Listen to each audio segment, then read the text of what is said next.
Tnediet il-kampanja nazzjonali Islands Cleanup għal din is-sena. L-inizjattiva mmexxija mill-Ministeru għall-Ambjent, l-Enerġija u l-Indafa fi sħab ma' Saving Our Blue, Project Green u d-Diviżjoni għat-Tindif u l-Manutenzjoni. Din is-sena il-kampanja fetħet permezz ta' attività ta' tindif fil-Bajja tal-Mistra fejn ġabru madwar 143 kg ta' skart. L-avveniment inaugurali l-studenti mis-St. Michael's Foundation jieħdu sehem grazzi għall-inizjattiva tal-istudent Thomas Gatt li ftit tax-xhur ltaqa' mal-Ministru responsabbli Miriam Dalli biex li jwaqqaf organizzazzjoni ambjentali mit-tfal għat-tfal.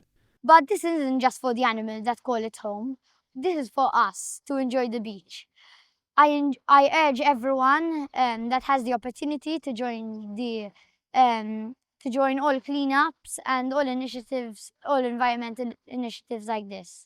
Din l-inizjattiva turi l-impenn qawwi u l-entużjażmu li qed jiġi ġenerat fost iż-żgħar favur il-ħarsien tal-ambjent. Fl-attività ħadu sehem ukoll il-Ministru Dalli stess u s-Segretarju Parlamentari għall-Indafa Pubblika Glenn Bedingfield. Flimkien ukoll mal-ħaddiema tal-kumpanija privata Gambling.com Group u impjegati tal-Ministeru fejn ħadmu jitfid biex jagħmlu differenza konkreta. Din is-sena l-inizjattiva Islands Cleanup bdejnija ferm qabel is-soltu għaliex qegħdin inneduha proprju meta t-tfal tal-iskola għandhom il-vaganzi tal-għajt il-kbir. U għedin namlu hekk fuq inizjattiva ta' Thomas Gatt li ftit tax-xhur ilu kien ġie l-Ministeru tkellem magħna dwar ix-xewqa tiegħu li jkun parteċipi f'inizjattiva nazzjonali. Is-sodisfazzjon tiegħi jkun u joħroġ mill-fatt illi dawn it-tfal qegħdin jaraw il-ħtieġa li jridu nagħmlu sforz nazzjonali biex neħdu ħsieb pajjiżna. U dan huwa dak li jiena dejjem dak li nixtieq għaliex pajjiżna biex verament neħdu ħsieb u rridu nagħmlu sforz kollettiv.